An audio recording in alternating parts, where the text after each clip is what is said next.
pediatras, y es el niño que consulta por fiebre, que la mamá nos presiona para que le formulemos el antibiótico y cuya etiología es en el 90% viral.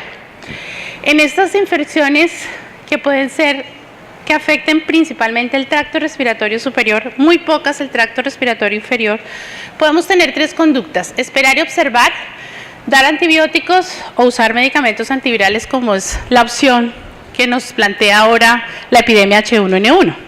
Sin embargo, yo quiero llevarles a que tomen cosas para llevar de la casa y reflexionen un poquito cuando se enfrentan a estos pacientes en el día a día. Uno podría esperar y observar, y podría en la mayoría de las veces irle bien a todos los pacientes. ¿Por qué? Porque si usted los educa, les dice cuántos días le va a durar la fiebre, si está dudoso del diagnóstico, consúltelos, o sea, revuélvalos a ver en control. ¿Por qué? Porque hay una posibilidad muy baja de que un porcentaje de estos pacientes termine haciendo, por inadecuados tratamientos, cuadros de bronquitis aguda que procedan a bronquitis crónica. En los niños, como acá hay médicos generales, también les planteo otras cosas. En los adultos puede ser que se compliquen con neumonías o si tienen factores de riesgo como diabetes, etcétera, y en los niños que tengan complicaciones importantes como neumonía o otitis media. Esas serían pues las consecuencias de esperar y observar en el peor escenario, que no es el más frecuente. Sin embargo, si recordamos, las infecciones del tracto respiratorio en una posibilidad muy importante son de etiología viral y muy pocas en realidad son de etiología bacteriana. El problema es que en la vida diaria, ya lo vamos a ver en los siguientes estudios, estamos poniéndole antibióticos a todas estas infecciones virales. Entonces, si hablamos del concepto de la OMS, donde dice que el uso racional de antibiótico se expresa que hagamos un uso costo efectivo del antimicrobiano que maximice su efecto terapéutico y minimice sus efectos colaterales como la resistencia. Algo que es importante es esta estadística que encontré. Resulta que 1 de cada 5 pacientes que acuden a una consulta ambulatoria se le diagnostica alguna infección del tracto respiratorio y 1 de cada 2 sale con un antibiótico. Esta prevalencia se asciende a casi el 50% más si es un niño el que nos consulta. Este estudio es un estudio bastante interesante donde se analizó cuál era el porcentaje de uso de antibióticos hecho por diferentes médicos en estos hospitales de Filadelfia, en donde se miró con etiologías no bacterianas. El paciente consultaba por un cuadro de infección respiratoria en la consulta ambulatoria y miraban cuánto se le formulaba antibiótico. Al 26% de los pacientes que consultaban por un cuadro que era viral, por ser una bronquitis aguda, se le formuló antibiótico. Cuando les interrogaban a los médicos por qué le formularon el antibiótico, ellos decían: es que el paciente tenía fiebre y por eso le formulé el antibiótico. Presión de los pediatras de la mamá. Lleva el tercer día y, doctor, ¿y no le va a formular antibiótico? El esputo purulento en el caso de adultos. La falta de aire, la presencia de sonidos alterados a la auscultación. Solo el diagnóstico de bronquitis aguda llevaba a que el médico hiciera una formulación de antibióticos. Si el paciente tenía más de 30 años y cuando el que veía al paciente no era un médico especialista, sino un médico general. Entonces, como ven, existen muchos argumentos que trata de poner la gente para decidir hacer un uso de un antibiótico en una infección que es francamente viral. Si miramos cuál es el costo económico que lleva a esta formulación indiscriminada en procesos virales, vemos cómo más o menos el costo económico del resfriado común, o sea, una rinofaringitis viral, en Estados Unidos se ha evaluado que es de 75 a 100 millones de visitas médicas al año son por resfriado común y cuestan esta cantidad de billones de pesos al año. Y miren cómo la cantidad de impacto en cuanto a económico y a días de labores perdidos, días evidentes de no ir al colegio, hacen que nosotros tengamos que autocuestionarnos un poquito qué estamos haciendo para manejar estos procesos de infección viral. Esta es una revisión de la colaboración Cochrane que evaluó qué tan efectivo, les piché donde no debía, qué tan efectivo era manejar con antibióticos estas infecciones que en realidad son virales.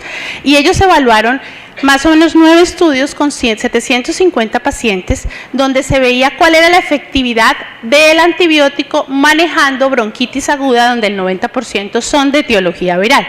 Encontraban unos efectos absolutamente bobos, solo una insignificante mejoría con respecto a la duración en 0.3 días de la pérdida laboral.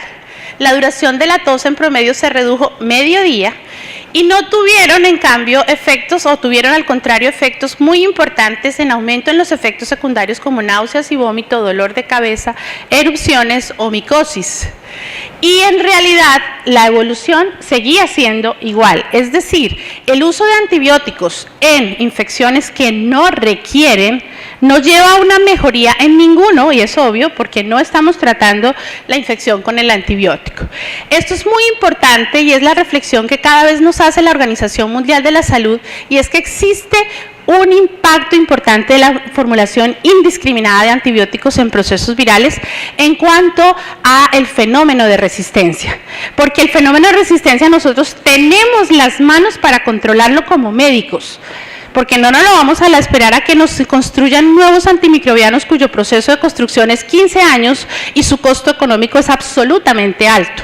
Por lo tanto, nosotros tenemos que reflexionar en cómo estamos manejando estas infecciones del tracto respiratorio, ya que la mayoría son virales, ya que claramente es una principal causa de búsqueda de la atención médica y que debemos tratar de basarnos en los procesos y las guías que se llevan en nuestro país. Es muy discutido el efecto que decían y que le atribuían al programa de IEPI, donde decían usted tiene que colocarle antibiótico porque si no el paciente se le muere. Eso es falso. El programa de IEPI lo que hace es conductualizar a cualquier persona que tiene contacto con un paciente con infección respiratoria a saber cuáles son los signos de alarma, a identificarlos y saberlos cuándo los remite. Y no le hace que usted no piense como médico en mirar cuándo toma una placa de tórax o cuándo toma un cuadro hemático y define si tiene una infección bacteriana o no. Entonces es muy importante ver cómo el diagnóstico y el reducir el uso excesivo de antibióticos nos va a llevar a tener un impacto importante en resistencia. Vemos cómo la resistencia a Streptococcus pneumoniae, que es una de los gérmenes más frecuentes en patología bacteriana, ha incrementado ostensiblemente, y esta es la estadística mundial, hasta el 2010 del aumento en los neumococos resistentes.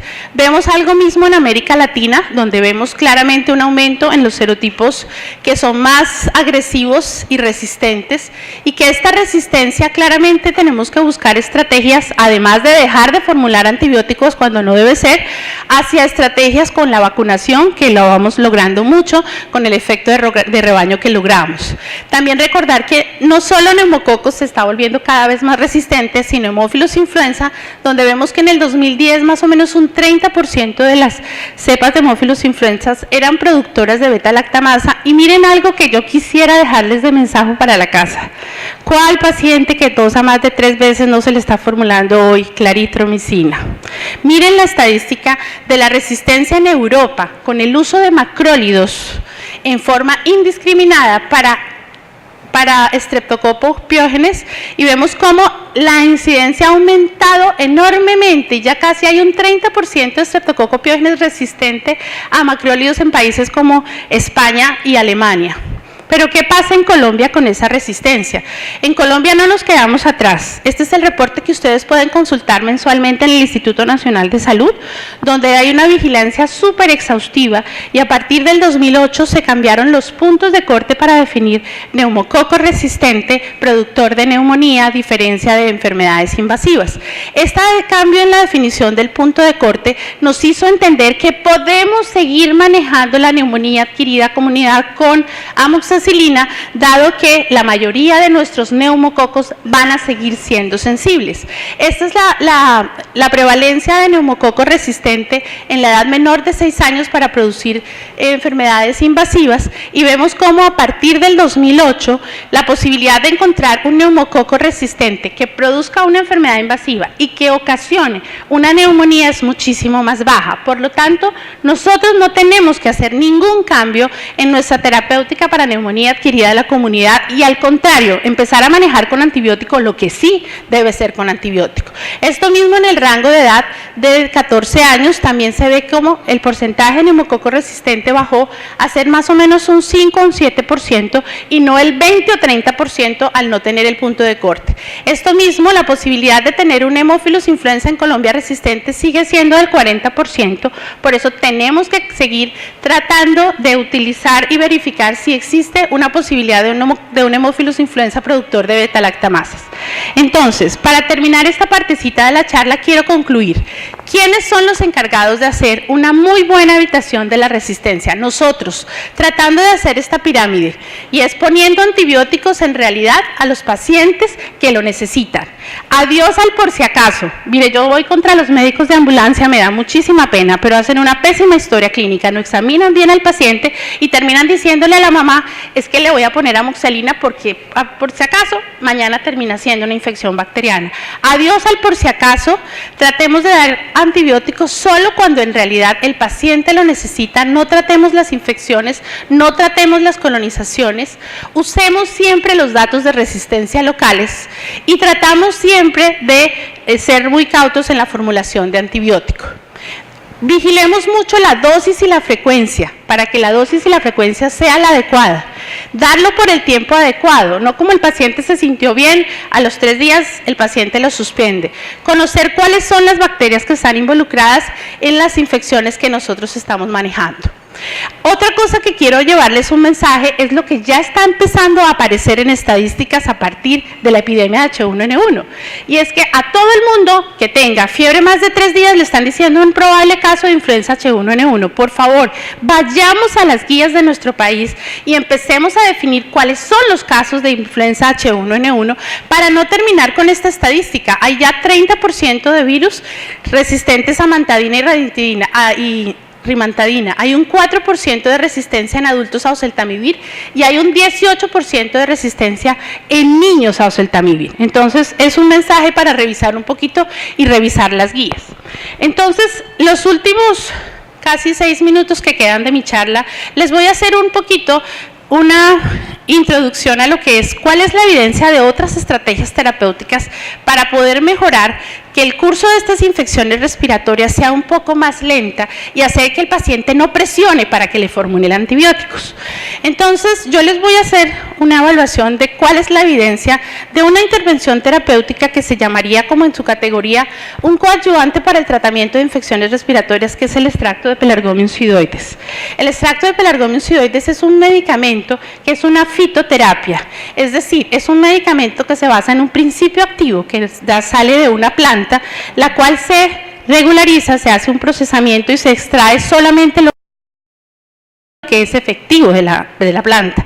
Esta, al ser una fisioterapia, nosotros en medicina manejamos muchas fitoterapias, los digitálicos son fitoterapias, los derivados del ergot, el cafergot es fitoterapia. Entonces, esta es una categoría de medicamentos que tiene una dosis, un mecanismo de acción, y les voy a evaluar, que fue una de las labores que nos pidieron hace como unos 5 años a varios asociados de la Sociedad Colombiana de Neumología Pediátrica, en donde hiciéramos una revisión de qué literatura permitía argumentar cuándo estaba indicado o no estaba indicado esta terapia.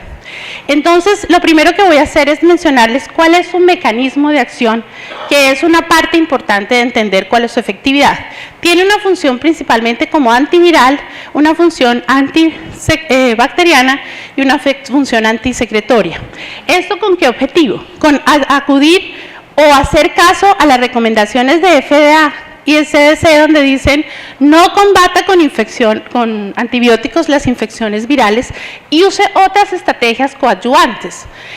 El extracto de Pelargonium pseudoides tiene una estructura química definida y tiene unos componentes claros que les permiten su acción. Se ha demostrado que su actividad antiviral depende porque incrementa la respuesta inmune a los virus. Ustedes recuerdan, la respuesta que se forma ante el virus es principalmente TH1 y principalmente interferón, que se ha encontrado en estos estudios que tienen unas publicaciones bastante serias. Incrementa la expresión de interferón, incrementa la formación de interleuquinas y de factor de necrosis tumoral ante el virus. Tiene además de eso una acción antibacteriana porque aumenta mucho más la fagocitosis y la posibilidad de que haya una mayor adherencia de la bacteria impide la adherencia de la bacteria al epitelio. Aumenta además de eso el barrido mucociliar y por eso tiene un incremento en la actividad secretomotora. Esto se ha evaluado con estudios experimentales en donde se delimitó cuál era el porcentaje de barrido mucociliar posterior a diferentes concentraciones del extracto de Pelargonium pseudoides. Otro de los efectos más recientemente encontrados es que tiene un efecto antiviral directo inhibiendo la replicación de ciertos virus, y esto se demostró en estos estudios en donde en epidemias por virus como H1N1, virus sincitial, virus Coxsackie, había una disminución de la replicación viral posterior a diferentes concentraciones del extracto de Pelargonium pseudoides en estos virus principales.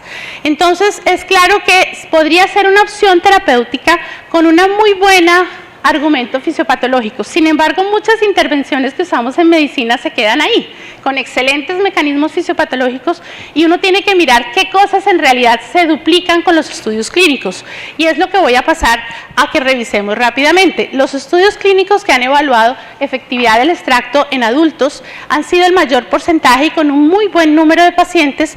En niños, más o menos el 40% han sido niños y adolescentes. Cuando uno se mete a PubMed y busca extracto de Pelargonium pseudoides y efectividad, yo me quedé aterrada porque encontré un número no despreciable de artículos y que aparecen en bases de datos adecuadas y en revistas bien publicadas. Sin embargo, a mí me parece que una cosa clave es decir en qué enfermedades es la que sirve y en cuáles no, y no se vuelva una estrategia terapéutica de formularle al niño para que no le den infecciones virales cuando es una estrategia absolutamente terapéutica y no profiláctica.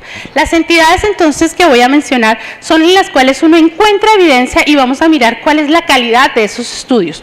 Gracias a Dios tengo aquí compañeros míos que son epidemiólogos en donde pueden reforzar un poquito si esto tiene validez o no. Cuando uno se pone y mira en bronquitis aguda en niños, los estudios no son, me llamó la atención que la mayoría son clínicos controlados con placebo, en diferentes entidades, pero los que más encuentra uno artículos en la literatura es en bronquitis aguda. Estos estudios casi todos tienen el mismo diseño. Los desenlaces, ¿cuáles son? Si usted está ante una infección que es de curso autorresolutivo, ¿qué le interesaría mejorar? Pues no el cuadro hemático, porque nunca le toma cuadro hemático. Le interesa mejorar, ¿qué cosas? Que el paciente dure menos días con síntomas o que los síntomas que tiene evaluados por un puntaje clínico le mejoren en cierto grado. Y eso es lo que evalúan estos estudios, un puntaje clínico de síntomas y la duración de síntomas. Esta es la dosis que se utiliza del extracto de Pelargonium pseudoides en gotas, y lo que se vio en este primer estudio en niños es que hay una resolución, una mejoría significativa comparada con el placebo en el puntaje clínico de síntomas en pacientes con bronquiolitis aguda, con una recuperación al día séptimo de la enfermedad, que normalmente su curso debe ser 10 a 14 días, completa en el día séptimo de la enfermedad, y esto mismo se evalúa para pérdida escolar comparada con placebo, en donde hay menor pérdida escolar. Los estudios, cuando uno se pone a mirarlos, son estudios de un importante número. Eso habla de que como es una enfermedad tan prevalente, le permite a uno tener buen poder para hacer las conclusiones. Son estudios de buen número de pacientes que se han evaluado en categorías, en este caso, de bronquitis aguda. En faringoamigdalitis viral aparece este estudio en donde se demuestra también que hay una disminución en el puntaje clínico de síntomas al día 7 y menor uso de acetaminofén en pacientes con faringoamigdalitis viral como estrategia coadyuvante usando el extracto de Pelargonium pseudoides, más rápida de solución de síntomas entre el día 4. En bronquitis aguda en adulto, lo voy a pasar rápido porque aquí tenemos más pediatras, claramente hay también estudios más o menos de buena calidad, controlados, clínicos con placebo, con buen número de pacientes, en donde se ha evaluado también el puntaje clínico de síntomas, encontrando una mejoría en el puntaje clínico de síntomas y una resolución completa de los síntomas al día séptimo de la enfermedad, con una curación casi completa al día séptimo. Sin embargo, esto podríamos decir son los estudios individuales, pero ¿hay alguna revisión sistemática que los haya reunido? Aparecen en la literatura estas dos revisiones, esta primera que aparece en fitomedicina, en la cual se tomaron una serie de estudios que evaluaban su efectividad en qué indicaciones terapéuticas, se cogieron de ellos solo 4 estudios para el metaanálisis y se encuentra más o menos la misma conclusión, una mejoría significativa en el puntaje clínico de síntomas y una reducción completa de los días de enfermedad del paciente. Esta revisión de la colaboración Cochrane es bastante interesante porque evalúa los desenlaces primarios, que son tiempo de resolución de síntomas, y desenlaces secundarios como disminución de la severidad, calidad de vida, día de pérdida escolar, efectos y necesidad de antibiótico. ¿Qué encuentra este metaanálisis? Que definitivamente las intervenciones dadas por estos estudios con extracto de Pelargonium pseudoides en bronquitis aguda en adultos mejora y produce una resolución completa de síntomas al día 7. Esto mismo se replicó en niños, sin embargo, si ustedes ven, es menos el efecto en niños que en adultos porque están muchos de los estudios cercanos a la unidad donde no existe una diferencia clara. En resfriado común hay poco estudio, por eso no es una intervención terapéutica tan recomendada en resfriado común, porque solamente hay este estudio, que es el del 2007, con 103 pacientes adultos, usando el extracto de Pelargonium pseudoides, se encontraron que el número de la recuperación completa de síntomas sí se redujo del resfriado común, pero otros síntomas importantes como el puntaje no lo fue así. En rinosinusitis aguda también hay pocos estudios, solamente son en adultos, en donde se encuentra que podría tener una alternativa terapéutica para disminuir el score de severidad de síntomas en pacientes con sinusitis aguda, teniendo también menores síntomas en todo lo que es dolor de cabeza, obstrucción nasal, descarga de secreción o escurrimiento posterior. Entonces, en conclusión, en sinusitis aguda parece tener, pero solo dado por un estudio, una cierta efectividad de mejoría clínica.